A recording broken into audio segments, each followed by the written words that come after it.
I assume that many generations have had this idea that casual, I'm trying to dance around the word because it's the beginning of the video and I don't want to, get suppressed. I want people to hear this message. I'm not going to show pictures because I don't know what YouTube is like with that. It is difficult to have this conversation. It's difficult to even get yourself up and go talk to a doctor about it. But here's 3 tips that I reminded myself of that allow me to still date and still find love. And number 1 is that all I can do is really just stay as healthy as possible. So the better my immune system is, the less outbreaks I have, the more dormant the virus is going to be. And the virus is not contagious when it's dormant.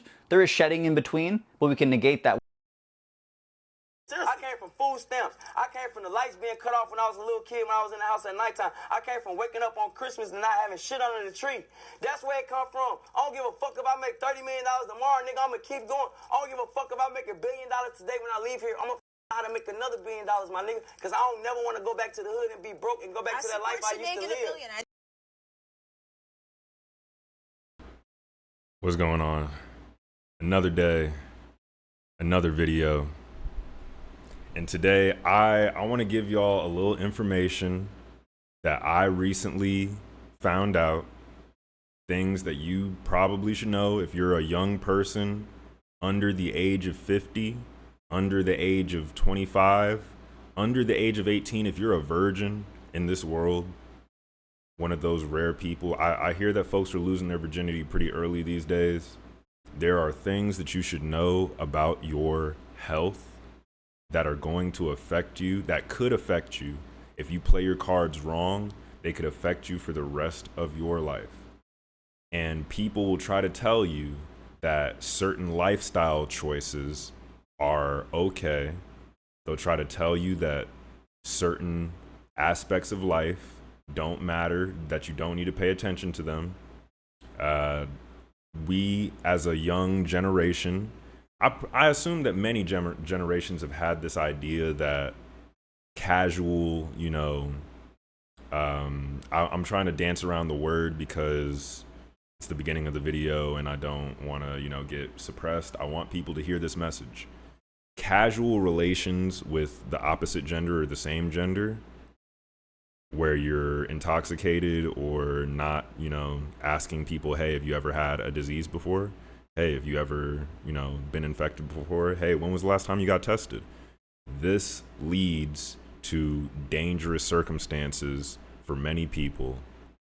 And you need to know that people out there are carrying things that they might not know about if they're ignorant. And all you can do is know about yourself and protect yourself. So I'm here to deliver the information. I hope that somebody sees this and you don't get offended, or you understand that I'm trying to give you some knowledge. I want you to understand the world that we live in. I think it's difficult to talk about. I don't know if I don't think I learned this in school. So basically, today I want to talk about the HSV-2 virus.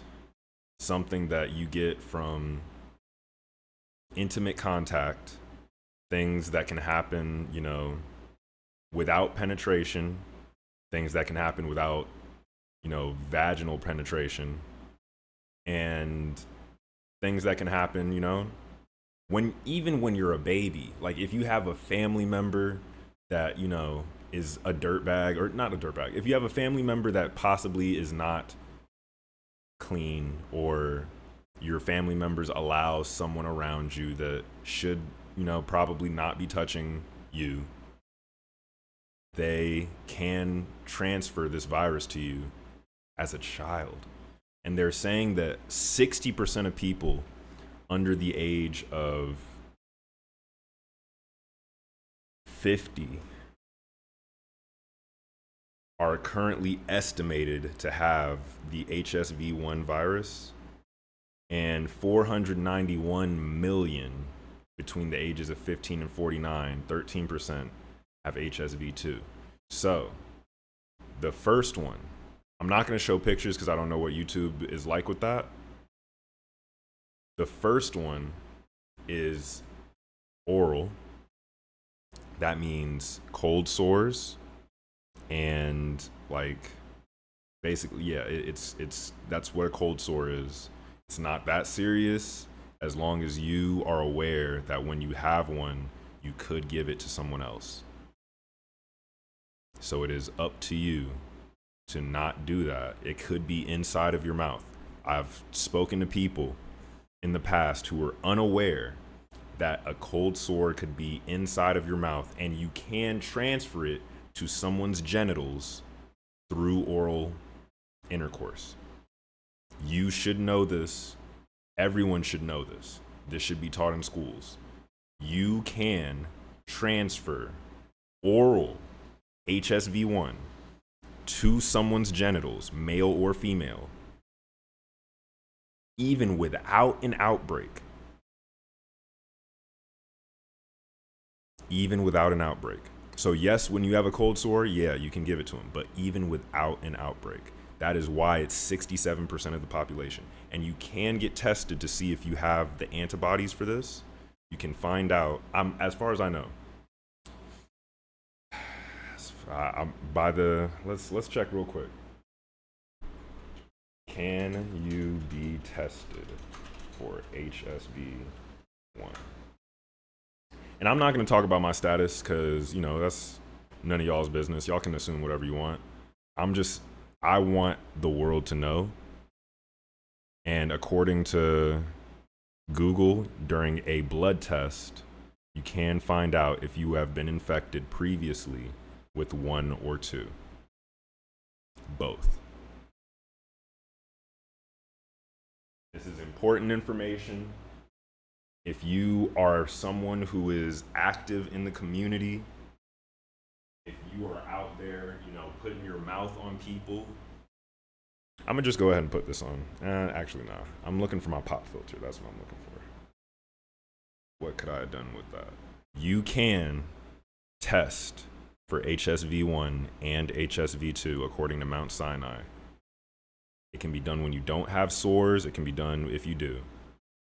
There is no cure for HSV, any HSV at the moment. That is the situation that we are living in. Perhaps someday we'll figure it out. AI is here. Biotechnology is increasing by the day. If they can make money from a treatment or a cure, they'll figure it out. I'm sure someone will figure it out. But you should be aware that this exists. You can transfer the one to the genitals. I'm not sure about getting two in your mouth, but I wouldn't want to test it. Would not want to test it. This is why we use condoms. Condoms help for men who have it to not transfer it to women. This is another important point. If you are a woman who has HSV-2 or 1, you are more likely, as far as I know, it is more dangerous for a male to have sex with a woman who has HSV-2 because of the way that intercourse works. So a woman's, body parts usually lubricate. There's more skin contact from the lubricated body part onto the male skin. If you're a man eating a woman out, whether you realize it or not, you are consuming fluids. That's where it is. It's also on the skin.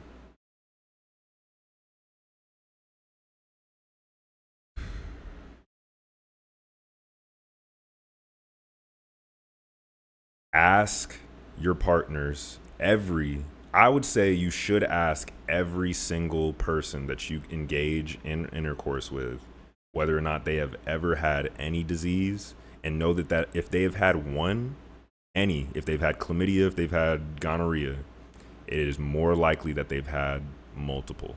And doctors do not, or if you go to Planned Parenthood, they will not test you for HSV-1 or 2. They won't. It's not, they don't have the resources, I guess. They tell you to go to your primary care provider. As far as I know, as far as I've been aware, you have to ask. You have to tell people that you want to know. And I would say you should check after every person, every situation that you've had unprotected, even protected, because with the condom, if a man is wearing a condom, there are still parts of your body that are touching the area, and if you don't clean up quickly, the fluids sit on your body and you are more likely to get it. As a male having intercourse with a woman who has it, specifically in this situation, you are more likely to get it. So and a quick aside, it is not the same case with HIV. With HIV, you are much less likely to receive that from a woman. As far as I know, it's 1 in like 10,000 circumstances that you would get it from a woman. And I believe in that 1 in 10,000 circumstances, the person who got it from the woman was also doing something else. That maybe they were on their period, maybe they were injecting drugs together. But I don't believe from just penetrative sex, you can get HIV or AIDS from a woman. According to the research that I have done.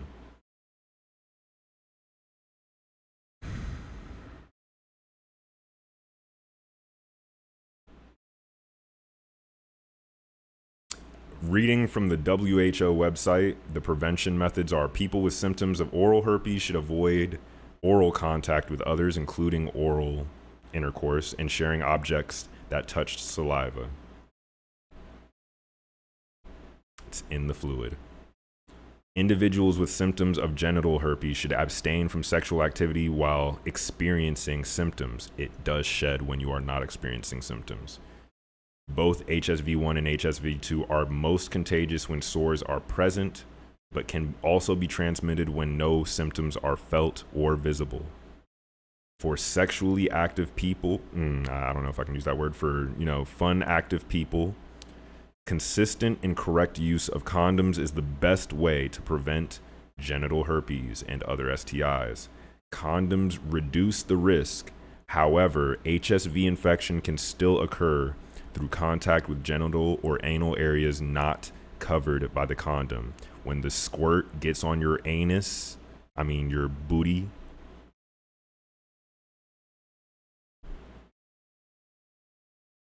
it's dangerous. Medical male circumcision.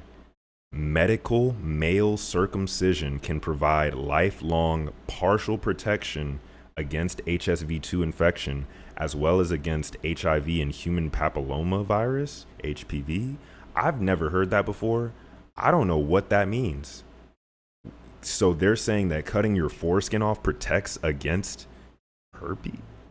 Does that make sense? I don't know. WHO might be wilding with that. People with symptoms suggestive of genital herpes should be offered HIV testing. Again, if you are testing positive for one thing, one STI, you are more likely to test positive for others. People who engage in the activity that leads to having one STI tend to engage in many behaviors that lead to many different circumstances where they would be under the risk of developing and or receiving other infections.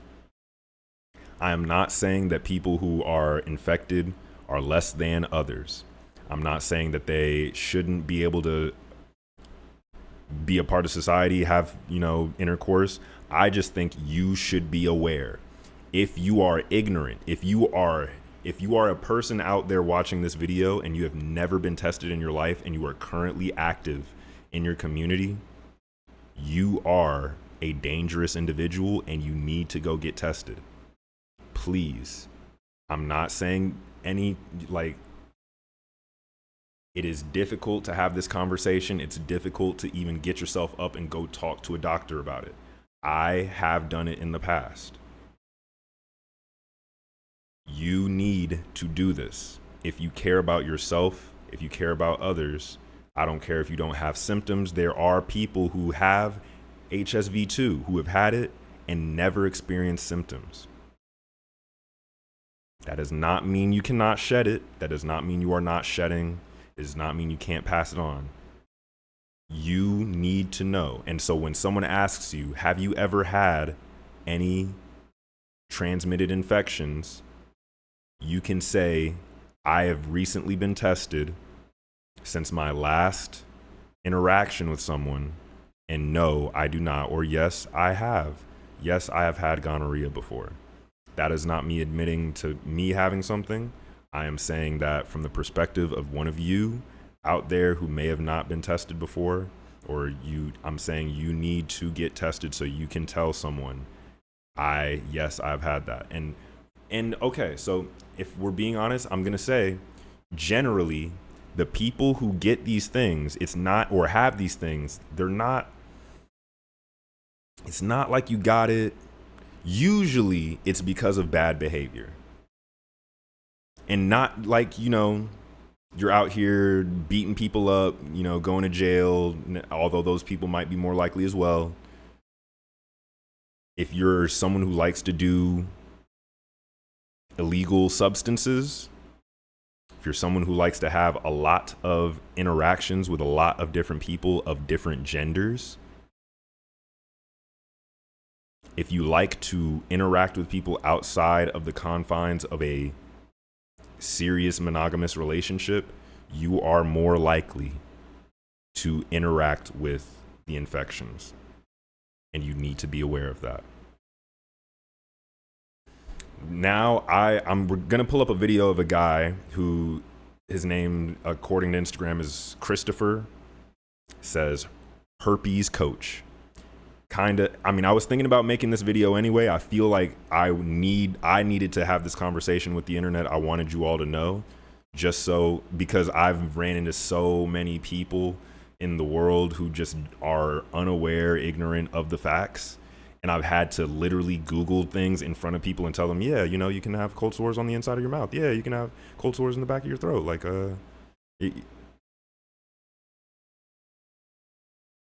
So let's take a look at this video. Herpes is probably one of the reasons that makes the most amount of sense when it comes to choosing not to date. But here's 3 tips that I reminded myself of that allow me to still date and still find love. And number 1 is that all I can do is really just stay as healthy as possible. So the better my immune system is, the less outbreaks I have, the more dormant the virus is going to be. And the virus is not contagious when it's dormant. There is shedding in between, but we can negate that.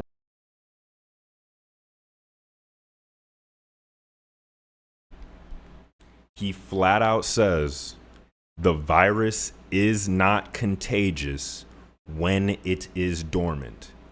This is false.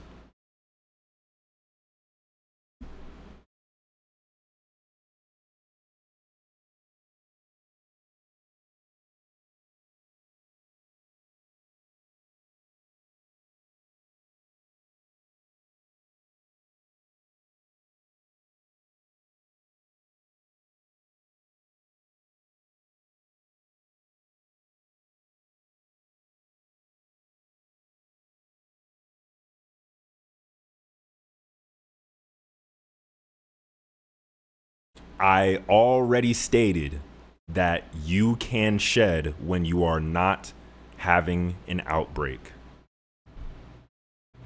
I just highlighted 3 comments under this video, which was posted July 2nd, all describing the fact that you can and they have, individuals in the world have and will continue to receive this virus from people who are not shedding. So when you run into dudes who lie to you, when you meet a man on a dating app or in a bar or in one of your friends' friends, and you ask him, hey, have you ever had any transmitted infections? And he's like, I used to have HSV-2, but it's dormant now. I'm good. Like I ain't had an outbreak in like 10 years. Like,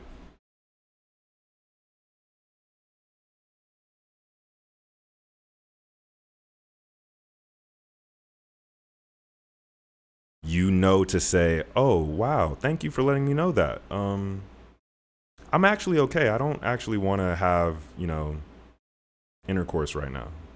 Maybe later, let me do some more research on my own, and we can readdress this later. Actually, you know what? I haven't been tested in a while, so maybe I have something worse. Like, I should go get tested, and then maybe then we could get back up, you know?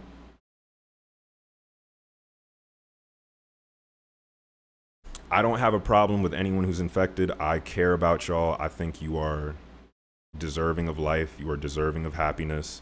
And my main thing is I hope that the intercourse robots that are on the way can help you feel safe, healthy, happy, because they're going to have biological skin. The machines in 20 years are going to have cloned, replicated skin, human skin. Probably they'll be able to lubricate, self-lubricate. They might be expensive. Maybe you got to save $10, $20, $30,000, like a car payment or something. But you should not lie to people. You should not lie to people. And you should not continue to pass this on, especially while we don't have any cures.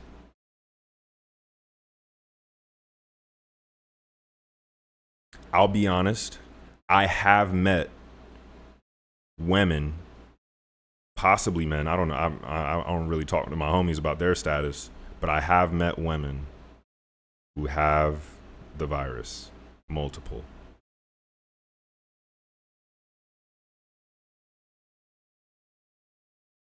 I haven't really asked them too many questions about how they got what they got, because, it's a tough conversation. I'm not going to lie to y'all. It's a tough conversation. I think you should ask, do you know who gave it to you? What were they like? And for the ones that I have asked, it's usually like, and I've asked them about different circumstances.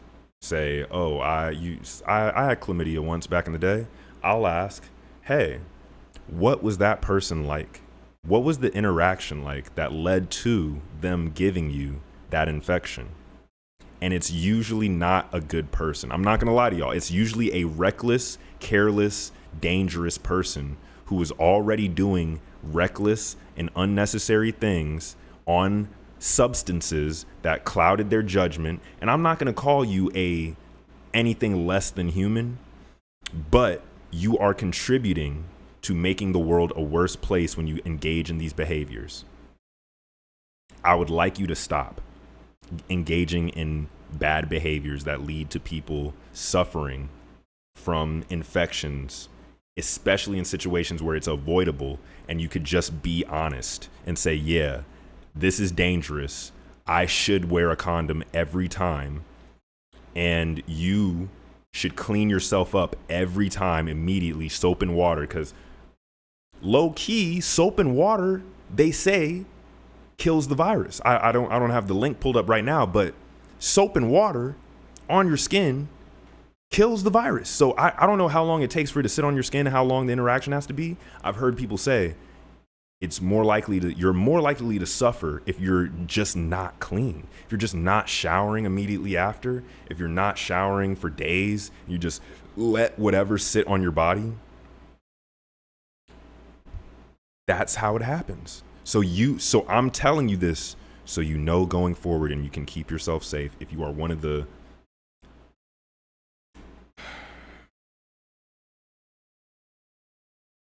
if there's 3 billion people, no, 491 million people that have it, then that means there's like 5 billion that don't. If you're one of the 5 billion that don't, you can protect yourself. You can do things to keep yourself safe. You can choose not to engage in behaviors that make you more at risk. And I'm not going to go into all the behaviors because there are communities of people who would probably get mad at me for being honest about it. But I'll go ahead and tell you one thing.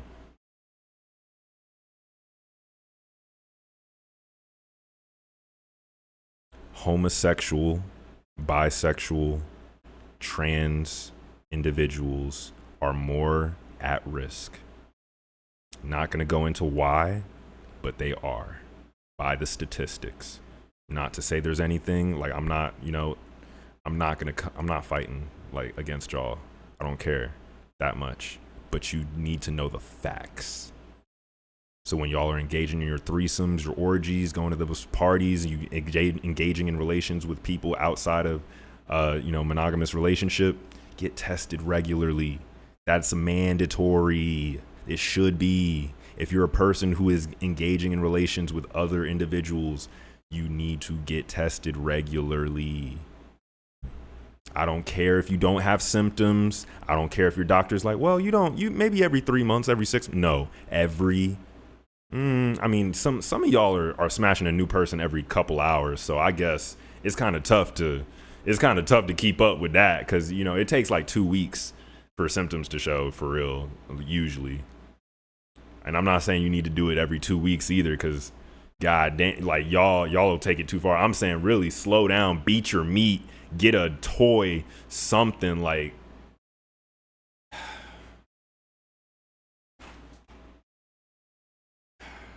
Man. But let's continue. Let's continue with bro. Let's see how far he goes down this rabbit hole.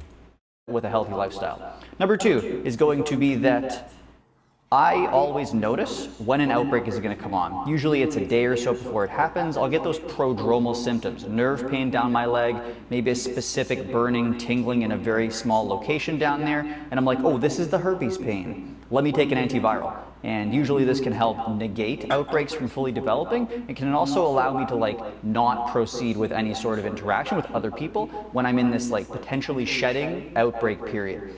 And the third one is that the virus is not always shedding. So I think that when we're diagnosed, we're like, oh no, it can be passed without an outbreak. I'm always contagious. No, for the most part, the virus is fully dormant. You cannot pass it. You are not contagious. So the baseline isn't very high. I had my mic on there, my bad. He's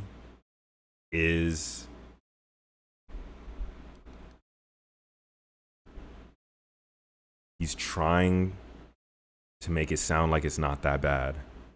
But if you give it to one person, I'd feel bad. I'd feel incredibly bad. Y'all think this dude only sees women?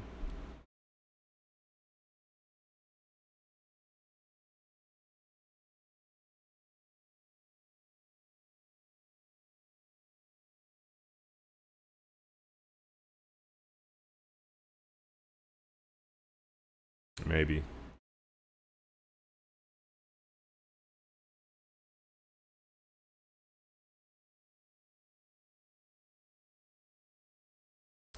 He may be helping people overcome their diagnosis. I'm trying to help people to understand how to avoid this.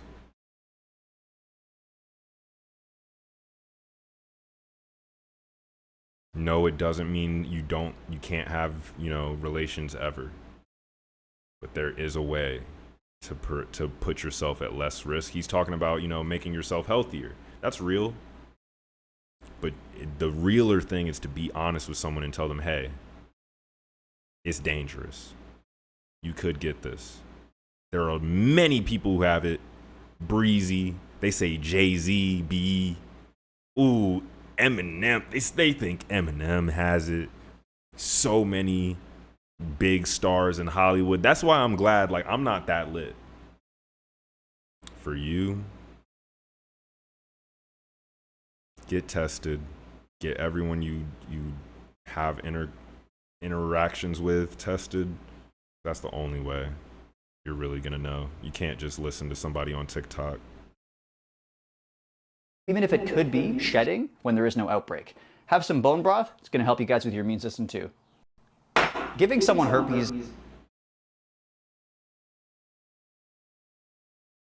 Featuring one of my TikToks in their series.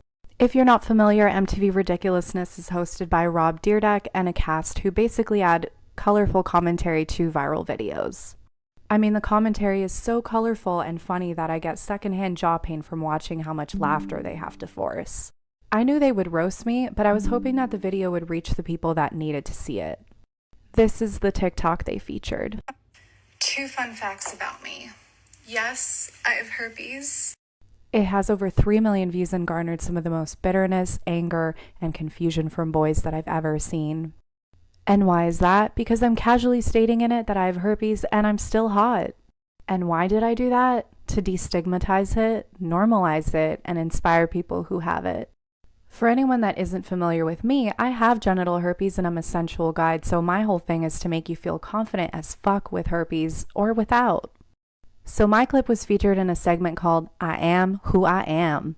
Take a look at I am who I am. Before it, they each shared vulnerable truths about who they are as people and then proceed to mock people for doing the same. Great writing. I'm going to show you their reactions in order. First we have Stilo. Then we have Chanel, who seconds before said she's just a sweetheart. But I'm a sweetheart. Fun fact. That's a scary fact.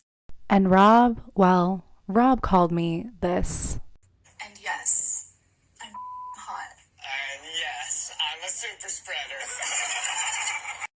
I'm not new to this term because red pill pushers and incels say it to me in my comments all the time.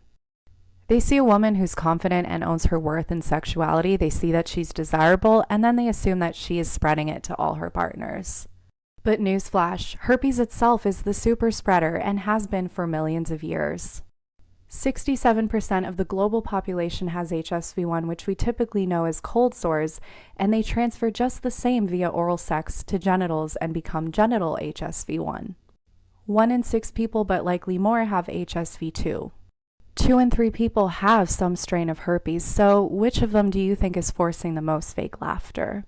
And they might not even know it because 75 to 90% of people with herpes have no symptoms, and it's not in routine STI screenings, so most people will never know they have it.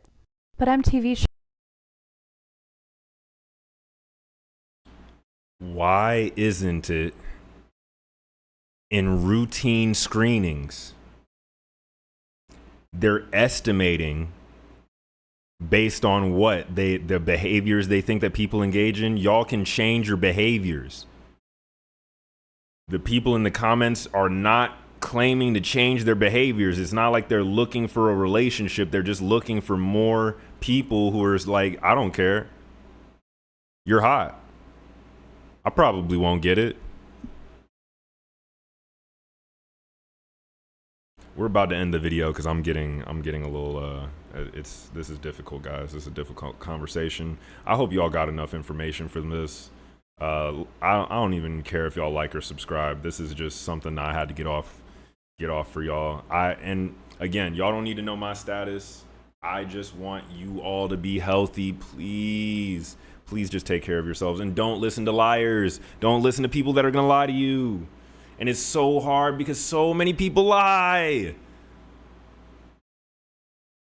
should already know this, considering they have a sex ed website called It's Your Sex Life that they promote, with stats and comfort around herpes that echo what I just said. So while Rob's mind, body, and style are stuck in his 16-year-old heyday, MTV is allowing people with herpes to be called super spreaders while promoting how sex positive they are. So while back the show MTV Ridiculousness What the fuck does it mean to be sex positive? What? Just chill. Just chill. Find that one person that's cool with it. Realize that they're also probably messed up. Not messed up. I'm not trying to call y'all messed up. Understand that they also probably engage in reckless behavior. Let's call it that. Come on now. And that the people who don't engage in reckless behavior don't have to deal with this. And they're not commenting on this because they don't care. They're not engaging in dumb behavior, not reckless behavior. Stigmatizing, yeah, we don't want you to end your own life, but also don't give it to other people and be honest. And so quickly, don't try to make somebody fall in love with you and then hit them with this knowledge.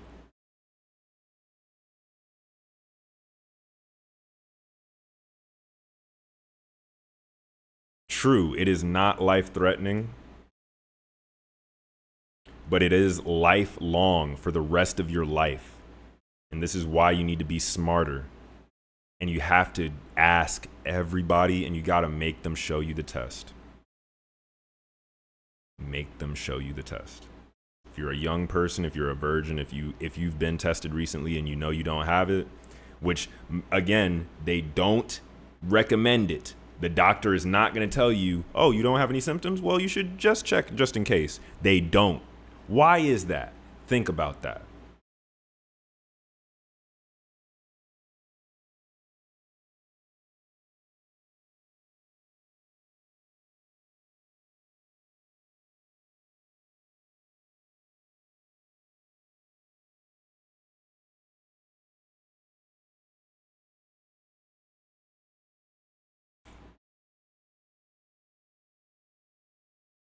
There are antiviral medications.